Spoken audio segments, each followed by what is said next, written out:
절대전략입니다. 토마토 투자자문 박준현 운용역입니다. 안녕하세요.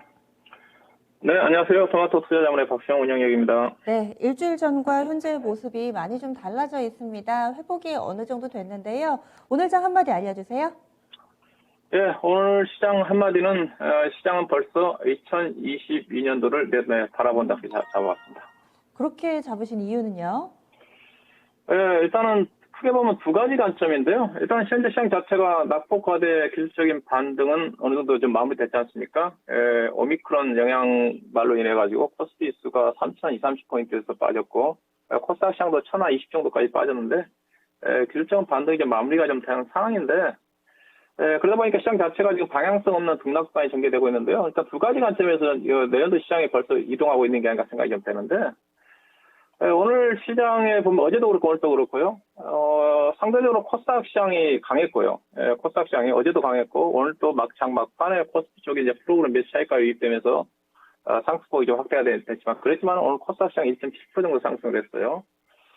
그다음에 이제 보면 오늘 그 바이오 제약주 종목들이 일부 종목들 특히 그 내년도 1월 달에 연례적인 행사가 있는 그 JP모건 헬스케어 컨퍼런스와 관련된 종목들이 주가가 최근에 많이 올라왔습니다. 대표적으로 오스코텍을 관련해가지고 파맵신이라든가 그런 종목들이 내년도에 시장에서 1월 달에 주목을 받을 수 있는 종목들이거든요. 그런 것들을 좀 보면서 시장 자체가 기술적 반등 이후에 종목별로 내년도 시장을 좀 대비를 하고 있는 게 아닌가 그랬던 생각을 했고요. 일단은 보면 통상적으로 보게 되게 되면 현재 시장 12월 달 그 초중순 정도 같은 경우는 알다시피 코스닥 시장을 중심으로 중소형 종목들이 안 좋거든요. 연례적으로 대주주 특히 양도세 회피 자금 자체가 좀 빠져나가면서 수급적으로 안 좋은데 어제 오늘도 그렇고 코스닥 시장 중에 중소형 종목들이 강하다는 거죠. 그 이유 자체는 미리 선 반영됐다고 좀 보시면 될 것 같아요. 수급적으로 보시게 되게 되면 개인 투자가들이 최근에 그 매도 물량이 선제적으로 미리 나왔습니다. 코스피 같은 경우 보면 최근에 20일 동안 매매 동향을 보면 개인 투자가들이 무려 보시게 되면 5조 원을 팔았어요. 5조 원을 팔았고 코스피 시장, 코스닥 시장 같은 경우는 20일 기준에서 보면 약 7천억 정도 오늘까지 매도가 나왔거든요. 30일 정도 본다한다면 1조 원 정도를 팔았다는 거죠. 미리 개인 투자가들이 연례적으로 12월 달에 있으면 들어서게 되면 대주주 양도세 회피와 관련된 물량들이 출회가 좀 되는데 그런 것들이 선제적으로 반영된 게 아닌가. 특히 이제 코스닥 시장과 관련된 그 신용 물량 자체도 거의 지금 제가 22조 원 정도까지 줄어들면서 바닥권까지 내려와 있거든요. 이러다 보니까 벌써부터 원래 이제 1월달 시장을 대비해서는 10월 20일 정도라든가 그때서부터 종목들의 움직임이 전개되는데 미리 선제적으로 일부 종목들이 내년도 시장을 대비해서 움직임이 전개된 거 있는 게 아닌가 뭐 그렇던 관점에서 오늘 시장 한마디를 시장은 2022년도를 바라본다 그렇게 정해봤고요.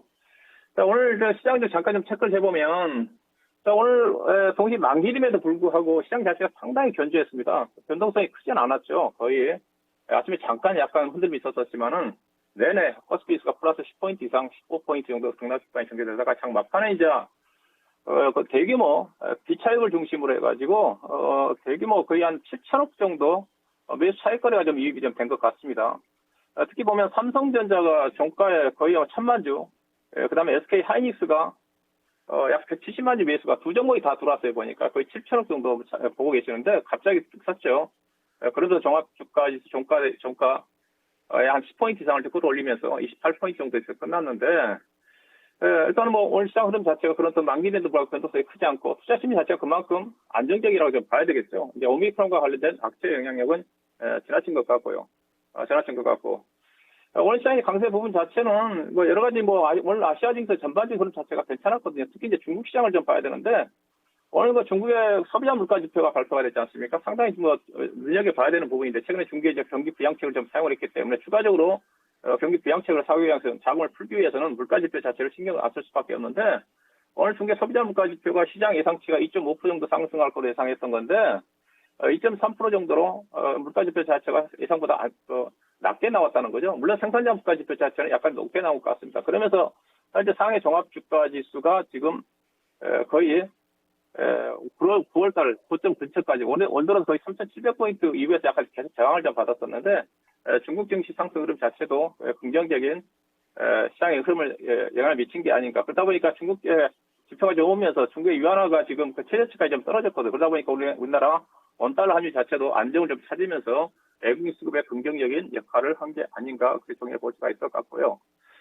네, 오늘 전체적으로 지수가 좀 빠르게 좀 올라갔고 어제도 정강 후약으로 끝났기 때문에 또 오늘 만기일이기 때문에 뭐 대형주가 움직일 틈이 쉽지가 않거든요. 그래서 오늘 시장 같은 경우는 지수 상승 부담 때문에 중성 종목들 중심에 각대 약진하는 그런 시장의 특징이라 좀 봐야 될 것 같고 특히 이제 코스닥 시장을 중심으로 해서 메타버스 관련 종목이라든가 에너지 관련 종목들 그다음에 오미크론 영향력 약화에 따라 가지고 리오폰 관련 종목들 의료업종 중심으로 가지고 그다음에 5G라든가 그리고 앞서 얘기했다시피 내년도 JP모건 헬스케어 컨퍼런스 관련된 일부 제약주 관련 종목들 중심에 장이 펼쳐진 게 아닌가 좀 봐야 될 것 같고요. 그래서 오늘 시장의 특징을 딱 두 종목으로 짧게 좀 압축을 해볼 필요가 있을 것 같은데 대표적인 종목이 의료업종의 영업무역입니다.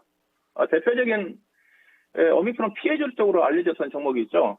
리오폰 관련도 스테이지 쪽으로 볼 수가 있는 건데 실제로 뭐 팬데믹 기관에서 예사로 실적 같은 경우는 사상 최대 실적을 냈음에도 불구하고 최근에 코로나 오미크론 사태 영향 때문에 예상했던 주요 생산 거점인 동남아 쪽에 다시 셧다운이 진행되지 않겠는가 그런 우려감 때문에 빠졌던 주식들인데 작년에 팬데믹 구간에서 사상 올해도 사상 최대 실적을 냈다는 관점에서 주가 자체가 저평가를 받고 있는 그런 부분들이 주가에 오늘 긍정적으로 반영된 게 아닌가. 오늘 우리 업종들이 전반적으로 괜찮았고요. 그 다음에 이제 앞서 얘기했다시피 내년도 시장과 대비해가지고 내년도 전례적인 행사인 JP모건 헬스케어 컨퍼런스가 내년도 1월 10일부터 13일 사이에 열린 걸 알고 있는데 관련된 종목들이 오스코텔을 중심으로 하고 파메핀이라든가 일부 종목들이 이미 일주일 전부터 주가가 움직임이 시작이 됐습니다. 그러다 오늘 좀 가파르게 전개가 되고 있는 주식인데 예사 같은 경우도 본래 이제 레이저 트집 개발사이기도 하고 최근에 보니까 백혈병 치료제와 관련해서 임상 일상이 이제 마무리가 좀 되면서 이번 내년도 있을 JP모건 헬스케어 컨퍼런스 쪽에서 참가하면서 발표하지 않겠는가 이제 그런 어떤 부분들이 반영이 좀 되고 있는 것 같습니다. 그래서 오늘 시장 전체적으로 지수와 안정된 흐름이 전개됐지만은 종목별 흐름 자체는 상당히 강하게 움직임이 전개됐다 그렇게 요약해 볼 수가 있을 것 같습니다. 네. 내일장 어떤 점을 중점적으로 좀 봐야 될까요?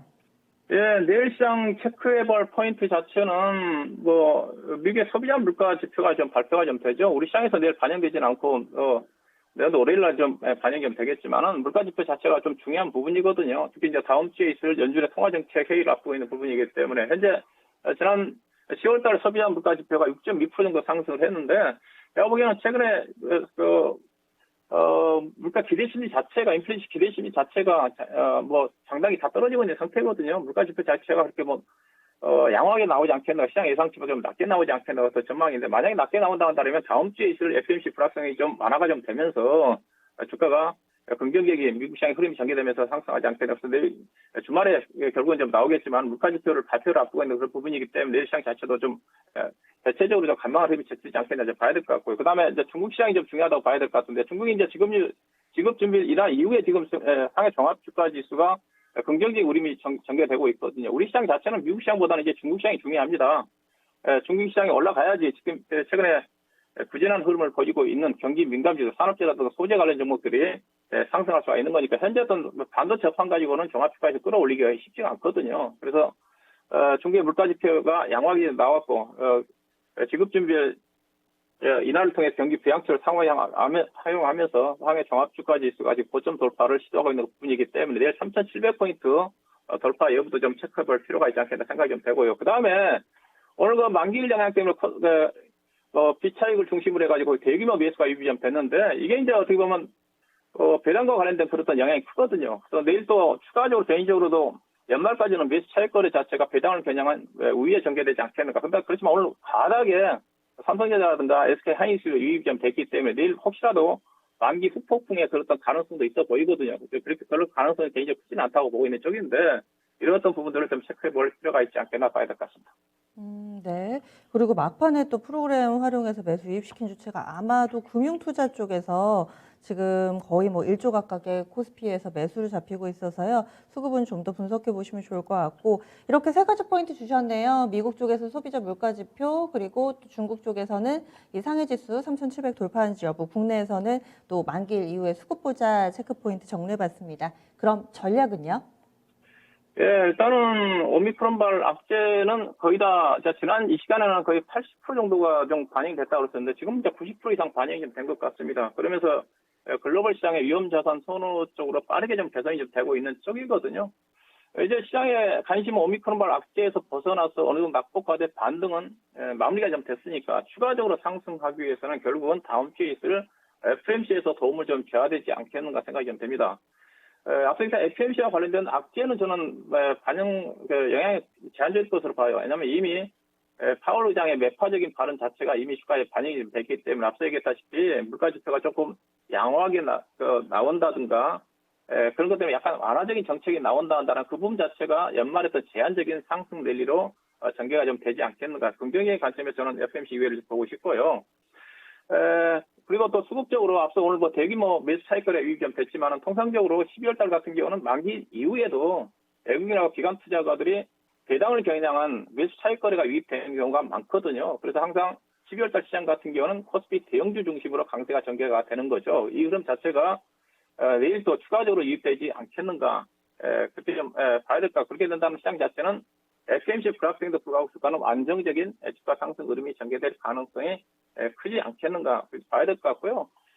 전략으로 따지면 일단은 왜 차익거래가 유입된다 한다면 아무래도 배당을 겨냥한 가치주들이 좀 유의가 되거든요. 가치주가 상대적으로 매수 차익가 유입된 시점에서는 우위가 좀 진행되지 않겠나. 그렇다고 해서 성장주들이 시장에서 소외를 받는다든가 그렇지는 않은 거거든요. 최근에 미국 시장 같은 경우도 다우와 나스닥 성장주와 가치주 간의 주거니 받거니 흐름이 좀 전개되고 있는 부분이기 때문에 가치주 우위의 순환 상승과 그다음에 2차 전지 중심의 성장주 종목들에 대한 차별화 장세가 전개가 되는 흐름으로 전개되지 않겠나 봐야 될 것 같고요. 관심은 일단은 정기적으로 일단은 가치 쪽에서는 소재 쪽의 화학적과 관련된 친환경 관련된 종목 쪽에 관심을 가져볼 필요가 있다 봐야 될 것 같고요.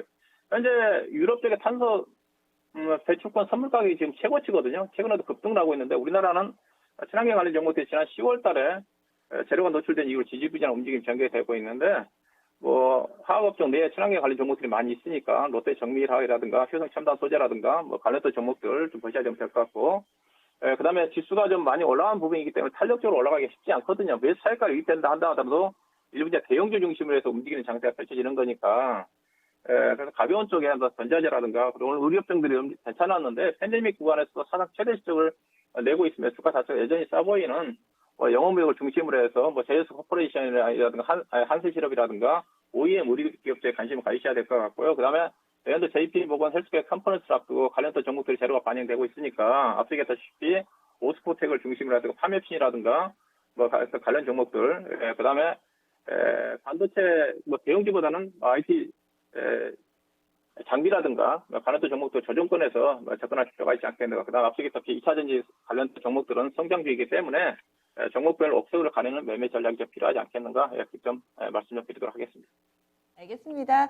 오늘 말씀 고맙습니다. 네, 고맙습니다. 네, 전략까지 들어봤습니다.